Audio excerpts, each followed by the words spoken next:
and he knows how to advocate for me. That's another huge thing that we talk about. You have a story just to show you. So once I don't have a voice, because eventually that might be the case where I'll get to a point where, like last time, is your lungs, because once your lungs go, then your heart goes. So at what point, I was at a point like that. Oh yeah, tell us that story. She told me that story on the phone. That is Yeah. unbelievable. Like if it wasn't for you Well, advocating, I, tell us that whole like you thing. said earlier, there could be a book on advocacy, probably, Yes. you know. But in this case, of her second transplant, you know, she spiraled into a really, really bad spot. She got put on the list like November 31st, and then December 1st, Wow. she crashed. And we were staying in an apartment in Phoenix, and she crashed. And we had to call 911. They basically drug her out of the apartment, took her to the closest hospital, and put me in the fire truck, drove me there, and I just sat in this room for like 2 or 3 hours. Nobody came out and talked to me. I had no idea what was going on. So this is Um, the 31st you're there and waiting to get the call to get the transplant, so right? we got there mid-November in Phoenix Oh, to go okay. through the testing, and Okay. then got through the testing. They put her on the list. Well, and that's the story too that we just to kind of. So what had happened was I was in the wheelchair bound. I could barely breathe, probably 10%. And he's 10%. yeah, I think it was like 17. okay, 17. And I always try to give her function back. Like he's like, she's Yeah. like, don't it's say like you were 10. I'm 10%. like, no, 17. There's 7 more And percent. so I mean, and it was like wheelchair there, here. I mean, imagine like 5 tests, 10 tests. Some were so invasive. And I was just like pushing my body to the. I mean, I was just like, what is it when you can't breathe? What's that called? Like platonic or what is that? Oh, you were. But I can't remember the term now. you The say it all the time. Yeah, I was tachycardia. tachycardic. Basically, just I mean, you're like, I mean, you just can't breathe. And then, but I'm like, I'm going to get through these tests. And then the minute he said, "Babe, you made it. You're on the list," and this shows you how strong your mind is and how much control your mind has. He said that. He said, "You've made it. You're on the list." And I was like, I remember in my mind deciding right then that I could not do anymore. Like I was like, I made it, but I can't. I'm done. Like I mean, okay. I was like, literally went into a coma and was like, you can take it from here, because Oh, that's wow. when I remember deciding like, okay, I did as much as I could. There's not anything left in me, and sure enough, that's the Yeah. night that I mean, he had to call 911. And she barely made it through that night. Like Mm. the ER doctor was like, man, like she was in bad shape. But that shows you I was in that bad of a shape pushing through those tests. And then when my mind decided it was done, my Mhm. body kind of went with it. Wow. But so the only thing that was keeping me alive, I truly believe, was prayer, will, and him. And so yeah, so Yeah, then so we're at this hospital. It's not the transplant hospital, and he comes in and he says, "What do you want me to do?" He's like, "I can send her upstairs to ICU, or we can try to get her to St. Joe's, which is the transplant hospital." I was like, "Get her to St. Joe's right now."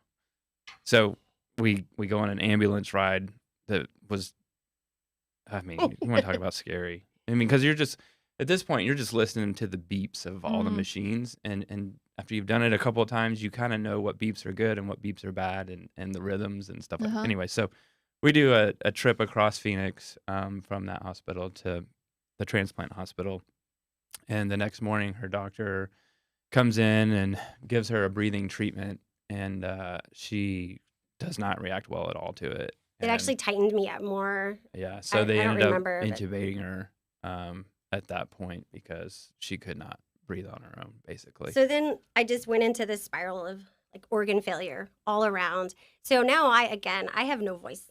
He And is my voice now. So when this happens, what do you do? Well, so at that point, so that happens, and then so she's still coherent at that point. So I'm still able to communicate, but she can't talk, but right? I don't remember. So I don't know what I was saying. Then they decide to put her on what's called ECMO, and that's a procedure where they basically are running blood through a machine, and that machine's breathing through for you. Well, during that process, her heart stopped, and they kept her alive. They did chest compressions, kept her alive, and at some point between that procedure and I think a day later or so, she had a stroke. And at that point, she was more or less, they had to fill her up with so much meds, like she couldn't communicate. She wasn't seeing. I mean, we thought she was blind. We thought the stroke had affected her vision.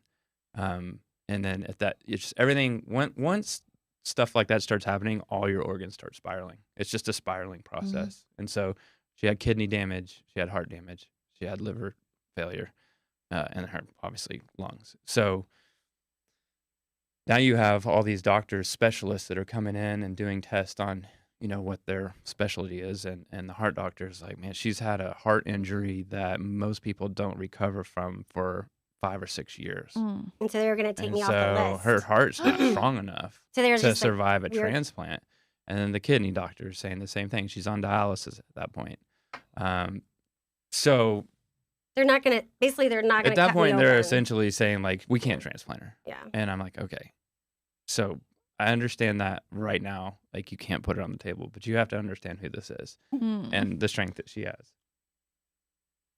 So, doctors having a family member there and somebody to bridge the gap and put a story behind it, they will react to that. I'm not saying that they don't, put their all in it, but there's just something about having somebody there to, hey, this girl is the strongest. She will recover from this. And sure enough, I mean, her heart recovered in like 5 days.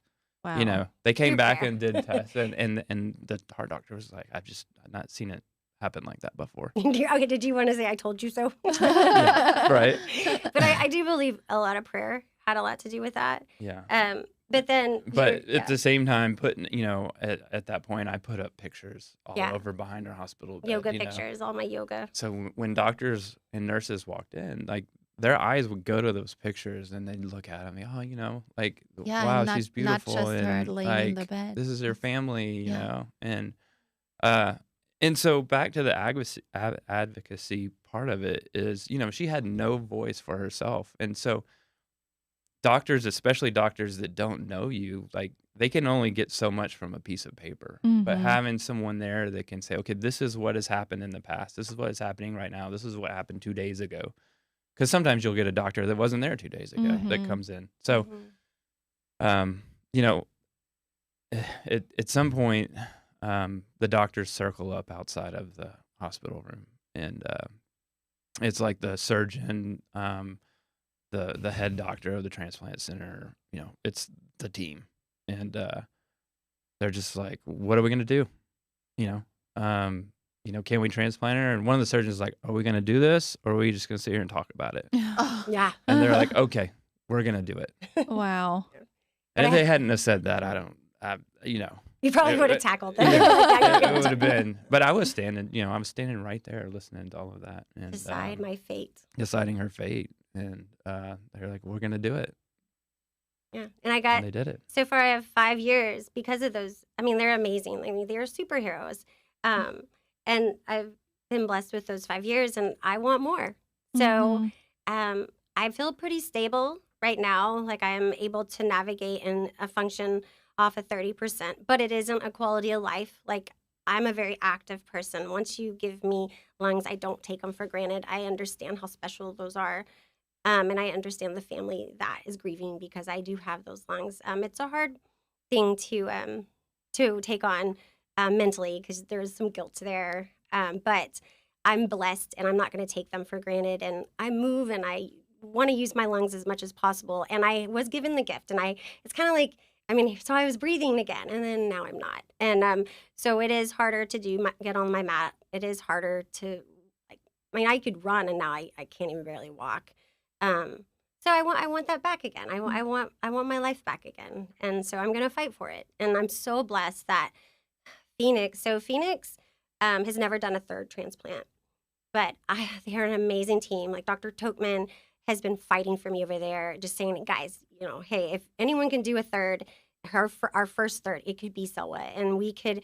And she believes in me, and she knows that I could do this. And then Duke is new. I don't know them, but they've done 12 third lung transplants. Wow. Yeah, and I had actually just talked to number 9 not too long ago, and she's blowing 102%. What? Just got back from Italy. What? Yeah, so I'm like, I Wow. can do this. Just put me on the table, cut me open. I promise my will stay. Through him, my prayers, like the prayers that keep me alive, I will do this. And I know he believes in that too. Yeah, I mean, there is that possibility that I won't make it, but I'm not going to not try. You know, I mean, you're going to No. die either way. So, Yeah. so yeah, and I'm going to fight for my children and my family and my husband. So, Well, especially hearing from, like, you've talked to them and that's not, like, never happened. I mean, Right. that's Mhm. that little light. I would Right. feel like Yes. that too. Like, Yeah. they can do it, I can. Like, yeah, I'm- exactly. Why can't I do it? That's very cool. Yeah, and exactly. I'm just so blessed that I still have another chance. Mhm. So I'm not at the end of the road yet, right? No. And so, so we'll see. I mean, on September 4th, I will head to Duke, and they will do the evaluation. And I don't know. I feel pretty stable right now. That can change. That they might say, hey, you know, let's not risk putting you on the table.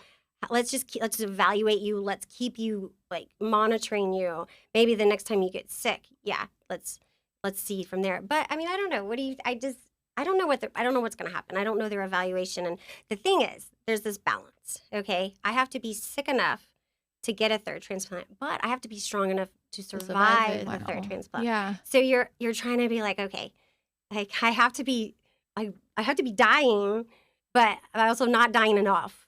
Because God. you know, it just has to be worth the risk, I guess. And so if I'm functioning at 30% for another year, well, I don't want to go on the table and just die. So Yeah. it's like, So when she 5 days later and they said, are we going to do it? How fast did she get lungs? Couple days. Really? yeah, Yeah. Phoenix has a It lot was- of lungs. They have a I mean, part of the draw to Phoenix was their ability to get lungs quickly. Yeah, because Baylor, I think it's like how many months? Like The Baylor. They're her so first awesome was with at their team. Baylor, and it was amazing. like 5 or 6 months before she got lungs. but it was an amazing. I mean, I was and healthy she enough. obviously did not have 5 or 6 months. So they had done seconds before, and we knew that they could procure lungs quickly. And I'm not exactly sure why that is. Something about the surrounding area, Wow. Wow. and number of And patients they have motorcycles. in that Yeah, area, I and know. types of accidents. I don't know all the details behind it, but we did know that they were able to. Their procure waiting them period's about 14 days. quickly. Wow. I don't know Yeah. about Duke's. I'm not for sure Not what either. it is at Duke. But But we're about to learn a lot you about them. you basically get ranked on a list based on your your need for the how bad you need them. Right. So I might be on the list for a little while. And I mean, the thing is once I do get on the list, I have to live in Duke, at North Carolina Oh. or Phoenix, depending on who decides to transplant me. So, I mean, it's a whole adventure. I mean, it's like I'll have to be away, which is fine because I look at it as very temporary. It's like, hey, I'm going to fight this battle for about 5 months, which we did at Phoenix. Mhm. It was a beautiful experience. I mean, again, the teams there, both like at Baylor and at St. Joe's, they fought for me, and I'm alive today because of them. And so now now we'll see what Duke has to offer, and hope they like me. But if How could they not? I I know. know. Like, It's what? just I don't know how their evaluation works and how you look on paper, but we'll see. So. And how are your kids and your parents with all this? Well, I don't know how my parents do it, because I mean, I'm very blessed. I have 2 healthy children. Mhm. Like my mom had a disabled child, and my dad, and they're so strong for them to allow me to be who I am and give me no limitations and teach me how to fight this. Because in a way, I think this is important for all moms with children that have cystic fibrosis. Is in the end, this disease is your child's disease. Your child will be responsible for this disease. I mean, they're the ones that are living with it. And I think that my Interesting. mom understood that. So it was like, you're like, you need to do your treatments. You need to take care of yourself. This is your disease. And I mean, because obviously for so long, she's the one that's taking care of me. But eventually I have to go off to college and so that's, Yeah. Wow. you And then know. your kids, how are they? They're resilient. Yeah, They're I would assume amazing. so. Yeah, they've seen it all. Mhm. So I've put them through a lot. I like to say that I'm building their character. Especially my 18-year-old daughter, about to be 18. 17. Yeah, I know. You're like, stop. I know. She's about like what, 2 weeks, but she's been amazing. Like she'll take me to all my treatments, like my photophoresis. What is that? So photophoresis is what I think is keeping me stable.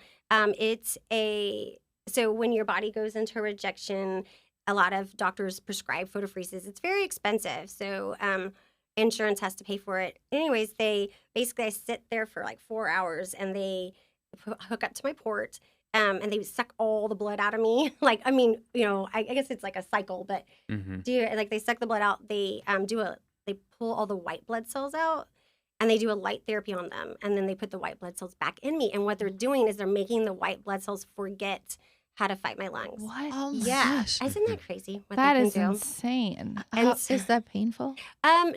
I mean, maybe I do feel pretty bad afterwards, and I'm tired. But, no. It's okay. And it's funny because when they access your port, it's literally like Bella was like, "Mom, that's like a sword, like going into your chest," because it has to be a really thick needle to handle all the blood coming in and out of your body. But what's cool is that, they like scramble my white blood cells and be like, forget how to fight your lungs, and put them back in. And so they're back in my body, and hopefully they're forgetting to attack my lungs. Wow. So, I think that's why I'm stable right now, because what had happened was I did start going into rejection, and my lung function started dropping because my body's like creating scar tissue and inflammation in my lungs. Kind of like you said about the blister, like when you get a blister and how it gets red and a splinter. Yeah. Yeah. It's just Pushes it it's just out. trying to push the lungs out of the body, more or less. Yeah. And I'm like, stop. So it's chronic. Can I tell you to stop? Yeah. I right. talk to my body all the time. I'm like, you feel that? Like, that's breathing. Yeah. We want to continue to do that. Like, Yeah. But Wow. So I'm going back to I know when they met, we got, but I feel like that was good. I feel like I had to kind of give them where we are. Yes, because I want to know how long you were together, and then did you talk marriage? Did you just surprise propose? I want to know all that. No, we talked marriage. Yeah. For sure. Well, and even just, I guess we got engaged and married, and then we tested if you had. Yeah. Like, we didn't do that before, right? Yeah. No. Because either way, It we were didn't going matter. to have children. Like, we were. Even though I wasn't supposed to. That's a whole other story. Yeah. Oh yeah. I'm like, wait, I want to know about that. Okay, I'll pause. But we knew each other for 10 months, and then we got engaged. Well, I did the whole so I'm going to move out of my apartment, or Not an ultimatum, but well, it was like, okay, so I can save money. Suggestions. I can save money and move out of my apartment and live with my parents, or I'm just going to renew my lease and just live in my house. But if we're going to get married, then there's no. And he's just probably like, so I was like, so my lease is up, and I need to kind of know. Right. But that's just how I work. Like, I don't waste time. Like, I've always been against the clock a little bit. Like, I knew if I were going to have children. I didn't want to ever put pressure on you or anything like that. But, I knew if I was going to have children, I had to do it while my body was healthy. And my first child, Isabella, have you ever seen Twilight with Bella? Yes. It was me. I was like. When she was pregnant. Yeah, with Bella. And then, yeah. Oh, wait, yeah. So, Bella in Twilight, when she was pregnant, with Edward's baby. Well, when I was pregnant with Scott's baby, I was like, I weighed. I didn't gain any weight. I tried. And basically Bella was fine. Like, she was strong, thriving. But what happens is your body stops fighting cystic fibrosis, and it immediately takes care of the child. Like, it's the first priority, which is great. Like, mothers are amazing, right? Like, your body. Incredible. Yeah. And so, but the problem is I was dying, but she was thriving, which is exactly what we wanted. And they were like, remember, they were kind of like, we want to take her like at 25 weeks. I was like, no, I'm fine. I can do this. I'm not taking her at 25 weeks, And so we, Scott was like, okay, okay, and we just kept her as long as we could. And How long? You spent like the last 5 weeks of it in the hospital. Yeah, and 4 or 5. Yeah, and I weighed I lost weight. I just had this little belly. You got to 38. Like 38 weeks. I kept her for 38 weeks? Yes, and so she got to cook, and she was healthy and strong and amazing. And Did you have C-section? Well, so actually, no. No. Because, well, first of all, I like pushed her out in like 2 pushes because, you know. Of course. It was incredible. It was literally like, But actually, the key was they really didn't want to have a C-section because if you're cut, you don't cough, and I could get pneumonia. Oh. So they really wanted to limit as much of it because a C-section is very invasive. Yeah. And it's very like that's a hard surgery, and they were like, we'd rather you just push her out, and I did, and so it was fine. So when I got when I got pregnant with the second, how soon did you get pregnant with the first Oh, it one was- when did you get married? so So 10 months we engagement. were engaged for a year. No, 10 months we knew each other, got engaged. We were engaged for a year, got married. We were married for a year, and then had Bella. Wow. yeah, Okay. because I wasn't wasting any time. And then you got pregnant again. Well, so then we were, it was a scary pregnancy. And, and then like 4 years later, I actually got hospitalized and I got really healthy. Like I did, because they kind of, when you have cystic fibrosis, they'll put you in the hospital every once in a while. They call it a clean out, where they put you on antibiotics and they just get your body really healthy just because you're constantly fighting, right? Your body, like constantly having a cold, or I guess you can say it that way. And, so I got really healthy, and then about like a month after the hospital stay, I was like, I'm pregnant, and he's just like, what? and I know he's excited, but he's scared, right? Because he doesn't want to lose me, and it was hard. A lot of doctors were not on board with this. They were just like, you're gonna die, and the baby's gonna die. Like, what are you thinking? And I just knew. I was like, if God did that, I know I'm gonna be okay. And I was. My lung functions actually went up with him, like with Mitch, like he was taking care of me while he was in there. Wow. And so yeah, but it was like 4 years later, and then how was his birth? And he was actually So the pregnancy was amazing. Like she said, she was so healthy, like complete opposite from Bella. So Bella, she was really sick, and then popped her out, and she was healthy. For Mitch, she was so healthy, and then the actual birth was a wreck. Like it was crash cart coming in. He had a cord wrapped. He had the cord wrapped around. Yeah. And so, but they did not want to have a C-section because, so she basically got up in there and just pulled him out. I mean, that's kind of how it was. And but again, to me, like people are like, oh my gosh, childbirth, and I'm just like, I got this. Like, it's just I'm okay. Like let's do this. That was scary though. Yeah, you were like, yeah, because everything was cool, and then all of a sudden his heartbeat just dropped. But then that was the thing too, is they gave me an epidural, and they're like, okay, now get on your knees because we need to move you. And I'm like, you can't. But I somehow just made my body get on my all fours to kind of move him so he would get the pressure, like so he could breathe. And he's okay now. Now he's like 13 and gorgeous and plays the guitar and the electric guitar and the cello. He's very musically. So can you explain why? Is it people with cystic fibrosis, they don't want you to have babies? Yes. Okay. So what happened is, so when I had Isabella, I think my lung functions were about 75%. Yeah, right around there. Right. And so, that's a lot on your body for any woman. Like pregnancy, is a lot. So I lost lung function during that time, and you don't get it back. So then now I'm going in with Mitch, and I get pregnant. Well, I lose lung function again. Worth it. Like, wouldn't do it, I'm going to do it.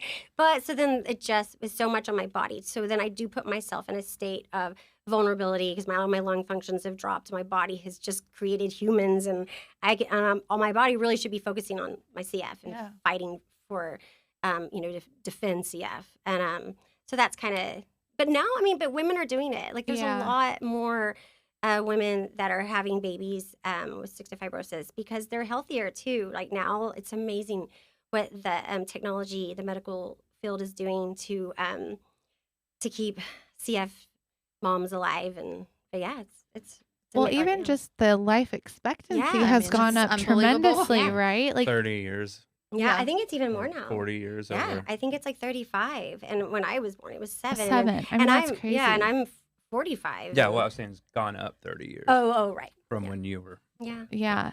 And then did you have any transplant when you got pregnant at all? That was pre-transplant? Yeah, so once you have a transplant, you could not get pregnant Oh, because okay. of all the medicines we have to take. I don't. see. Yeah. So basically, it was kind of like I knew I had a window. I had my 2 babies. Then, so basically, after when did I have my transplant? It was like Mitch was 5, my first one. Yeah. So I had Mitch, and then my body just not he was that. 6. Yeah, so he was about 6. So my body just slowly got to a point where, okay.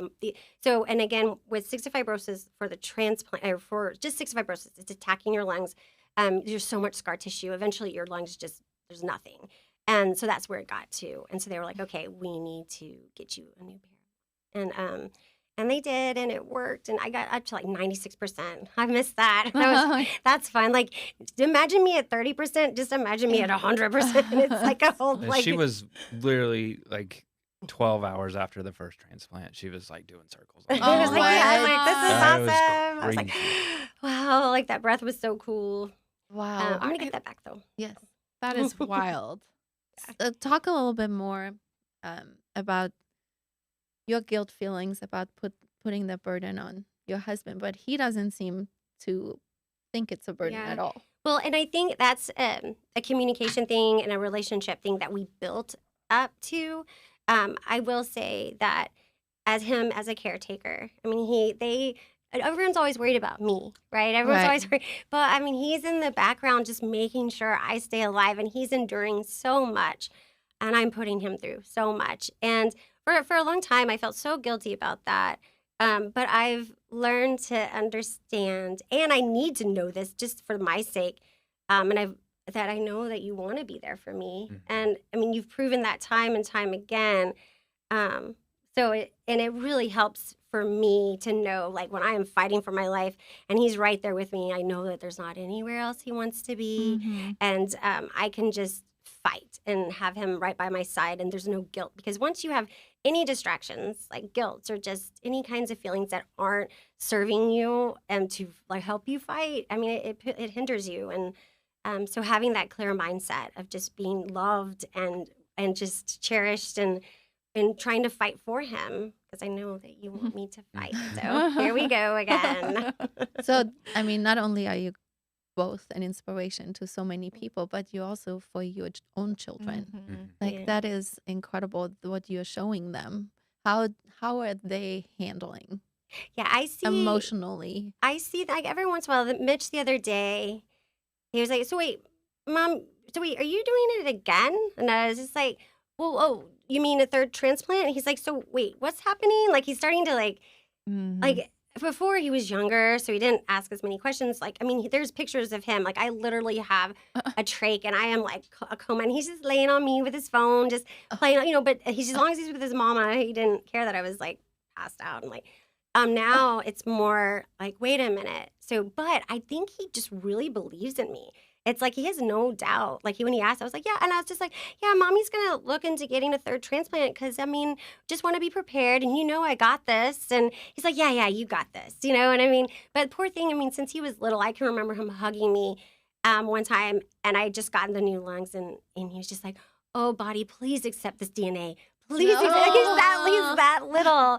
And he understood. And so I think when you've just been, it's like you grow up with it, it's not too Yeah. different. Like, I mean, at one point, I know Mitch and Bella both thought that all moms did lung treatments, like that was Yeah. just, they would sit with me while I did lung treatments, and they just, so like, to them, all moms did that. And it's just a beautiful thing. I do think that I've taught through my journey and through what they've witnessed, I do think that they've created so much compassion. Like, and I can tell that their perspective is a little different. Like, they're not too many things upset them. They're just kind of happy that we're all like not in the hospital today and that we're not. But then when I am in the hospital, it's the cutest thing ever. They're like, they come in, they get in my bed, they actually take over my bed. And I'll be sitting like on another chair, and then they're like, wait, which one's the patient? And they're, have their snacks, and they're just like, this is just kind of part of it. And I do love that they know how to endure. And I mean, they just kind of take it as it comes, and it does teach them how to fight through things. I do think it, and a huge, like, the Christian perspective of it is how I'm like, this is all through faith, all through prayer. This is not my fight, it's his. I'm just kind of the vessel, like the one that's doing a little bit of the heavy lifting, and he just does it all. But and And I think they recognize that, like the power of prayer. And So I they are both teenagers now. Is there Yeah. any? Do you have to deal with all the know. teenage things? I know. I mean- like we're just like I feel I don't. I'm scared to say this out loud, but I've been waiting for like I know. payback yeah. for me, and they've just They're been a just blessing. great. They're Oh. just They're so just good. yeah. I mean, they're just so good, and everyone's just like, oh, that's a testament to your parenting. I'm like, no, they just came out like that. Like I swear, no. No, No, it's your hila- parenting for sure. for sure. I'm a big No, believer in it's- that. But it's funny. I know. They're so. They just came out just so like old souls, and just they're They little. have perspective. I do think that, right? Like they kind Mhm. of do have perspective. I think they're right. They do have perspective.